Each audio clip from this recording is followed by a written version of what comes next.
In this video, I'm going to explain how to differentiate yourself from all the other shops on Etsy so you grab people in and you keep them in there and you get a sale. If you're new to this channel, my name is George McConnell and I made over $1 million on Etsy last year.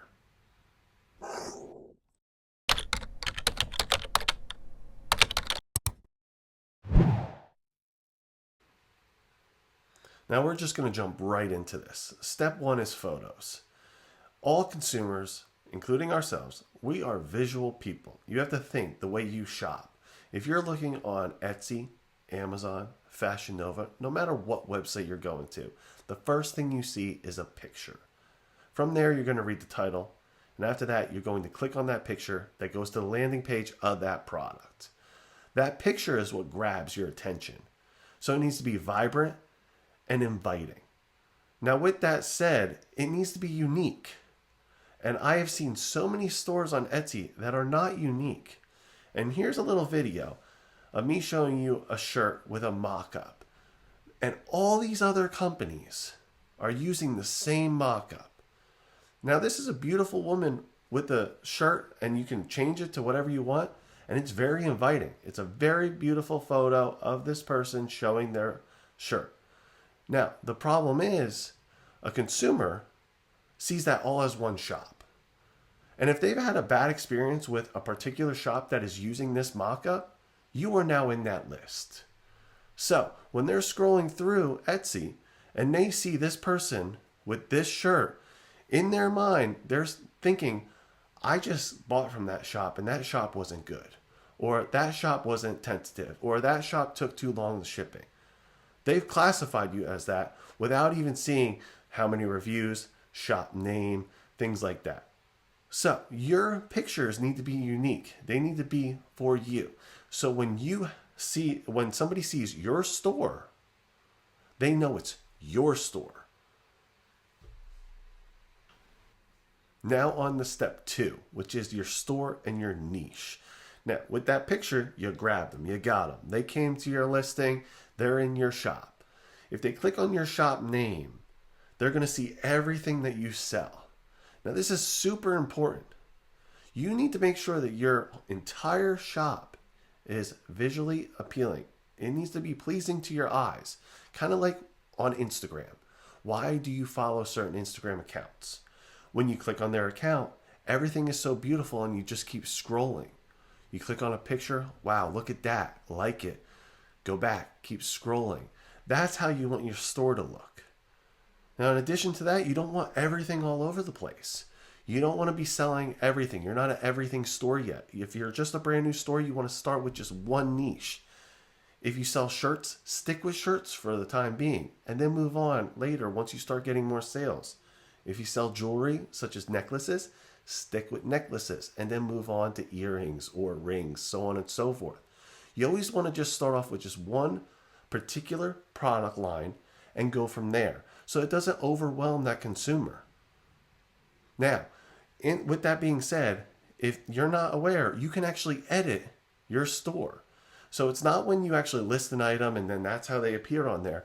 If you go to the edit option and then you click on it, you can move the things around on your store so that they appear the way that you want them to appear. And this is also very important. You want to put your top sellers at the top and then the rest going down. You can even have it color coordinated so it's just mind-blowing, and as soon as somebody sees it, they're just wowed and they want to stay on there. Etsy, like any other website, their algorithm is based off of how long you keep them on your store, how long you keep them on Etsy. Instagram does the same thing, Facebook does the same thing, YouTube does the same thing. The longer you keep them on your store, the more they will push your products. They will push you to that front page because you're keeping traffic there longer. So keep that in mind when you're building your store, to make sure when somebody goes to it, it's beautiful and it aligns with your niche. And I want you to step back and think, would I purchase for myself? And if you say yes, then you have a good store. Now, make sure that you are honest with yourself when you do say yes. Don't just say yes because it's like, ooh, I'm buying for myself. Say yes because you would purchase from yourself. You would purchase from that company without knowing who that company is, even if they don't have any reviews. Everything on there is so beautiful. You want to buy, you want to have that product right now. Okay, we got pictures covered and we got your store and niche covered. Now you already have them, you got them in your store. The third thing, step 3, is your price and your shipping time frame. These are huge. We live in a world of Amazon now. I remember back in the day, I would wait weeks for a package. Amazon came around and changed that for everybody. I mean, even Walmart ships within 2 days now. And sometimes even Petco, when I'm ordering something for our pets, they will drive it over to our house that same day. And this is how consumers are purchasing things now. They want a good price and quick shipping. Now, when you're looking at it, the price point really depends on what you're selling.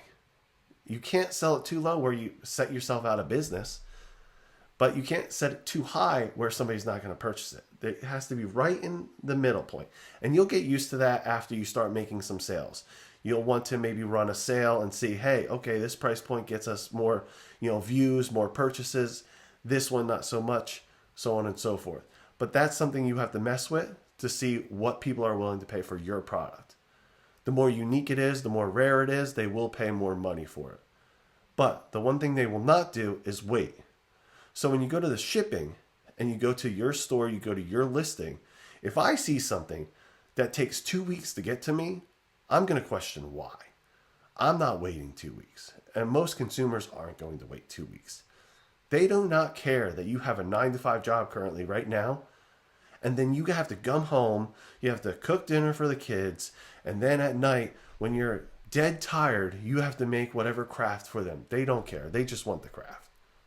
I know that that's kind of harsh to say, but that's how consumers are, and that's how they see things. They want things as quickly as they can get it. As soon as they see it, they click that buy button. They're expecting to go to the door, open it up, and it's already there. That's not how the real world works, but we can make sure that they get a shipment quicker.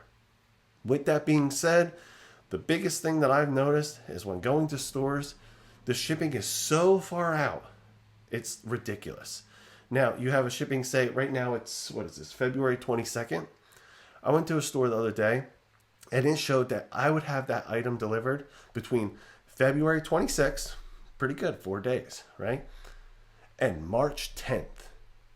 That is such a wide gap that consumer is just going to move on. They're not going to understand, oh, well, if I upgrade the shipping, I can get it within that 4 days. No, they're just seeing that later date. And they're just saying, wow, why would I have to wait that long? So what are they going to do?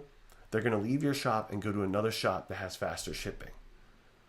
They're going to use the filters possibly on Etsy that are there to see something that ships same or next day, ships it within that week that they'll have it delivered, so on and so forth.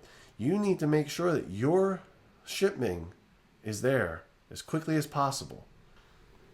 Now I understand you're probably like, George, it takes time, and it does take time to make things. And trust me, I completely understand. I sold a lot of physical products. I hired people to help me with it, and they would work day and night. Sometimes we worked 16-hour days to get things out.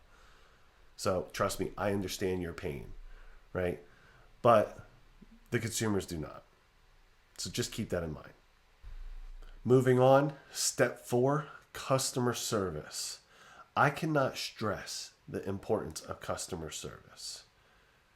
Now, I built a successful business because of that customer service.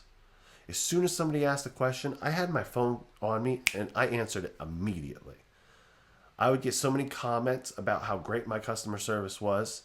And even on my reviews, my customer service is higher than everything else. The quality of the product, as well as the shipping time. It is the top rated thing.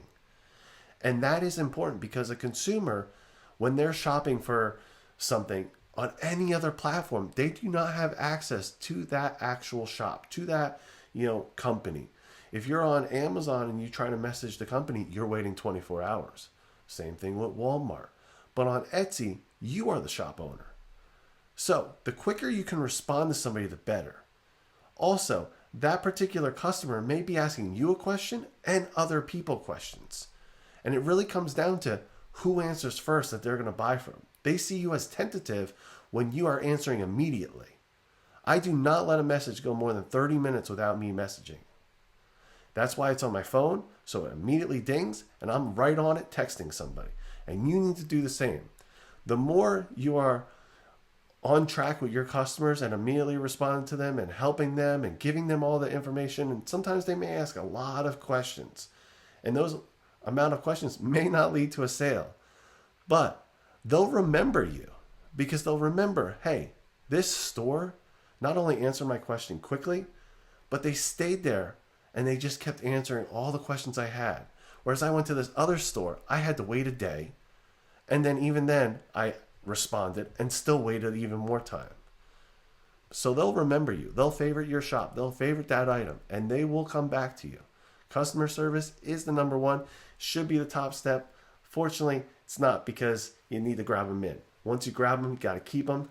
Customer service, I'm telling you, right there, $1 million. Step 5, social proof. Now, as a new store, you do not have any social proof. You do not have that many sales. You do not have that many reviews. But so why is this even a step? It is important, okay? And the reason being is because that's how we shop as consumers. Now, I've seen a lot of information out there, and a lot of it's not accurate, with people saying you need to have a banner. I don't have a banner on mine. You need to have an about section. I don't have an about section. To me, it doesn't matter. What matters is how many sales I'm showing and then how many reviews I have. And if you think about it, when you go to Amazon, and I know I keep using Amazon as a reference, but that's because so many people purchase from them every day. They make hundreds of $millions daily. You have to think, when you're shopping, have you ever once clicked on that company and then went to their about section to read about them? No. Very rarely do you ever do that. Now, when you're shopping, if you see 2 products on there and one has 15,000 reviews and the other one has 2, which one are you selecting? If they're both Prime, you could probably select the 2 one. But if they're really similar in price and only like $1 away, you're probably going to select that one that has 15,000 reviews. So social proof is important. Now, I don't want you to get discouraged because you don't have any sales, you don't have any reviews, and you're just sitting there going, well, how am I going to get anybody to purchase from me if they're always going to a different shop? There's other things that you're doing in the background. The other 4 steps that will lead to your social proof. It does take time. Customer service will really help with that, like I just explained before. Your pictures will grab them in. Your niche will keep them there. Etsy will continuously push you because of that. Now, the social proof, I don't want you to always get discouraged and be like, well, if you're telling me it needs to be sales and reviews, I'm just SOL. No. You need to watch as what customers do on your page. Are they clicking favorite? Are they clicking admire? Are they following your shop? Are they putting it into little tiny sections, which actually I'll show a picture right now, see how this looks. And that allows other consumers to find your shop and your products because of how Etsy has designed their, interface. So you'll always be seen as long as people favorite you and admire your things. And that to me is still social proof. It's not always just about how many reviews you have or how many sales you have, because those will lead to a sale. And after you get that sale and you get that customer and then keep that customer going, there you go. Now you're going to start building things up. And then you'll have the reviews, you'll have the purchases, and then on top of it, you have the admirers and, the people following that actual item. Each time they change it, they'll get an update on their app saying, hey, this was updated. If they follow your shop, every time you add a new product, they get an update, so on and so forth. This is important. That is your social proofing if you are brand new. Keep that in mind and do not get discouraged with that. So I really hope that this video was helpful for you. I'm going to continue releasing videos, and I'm even going to deep dive into each one of these steps again later on in other videos where I'm going to show you what to do, what not to do, and show you examples of how you can improve. I'm going to actually go to stores and show how those stores can improve as well, so you see it in real time. And if you have any questions, if you have any video suggestions, please leave a comment below, and don't forget to hit that subscribe button. Thank you for joining. Now let's go make some money.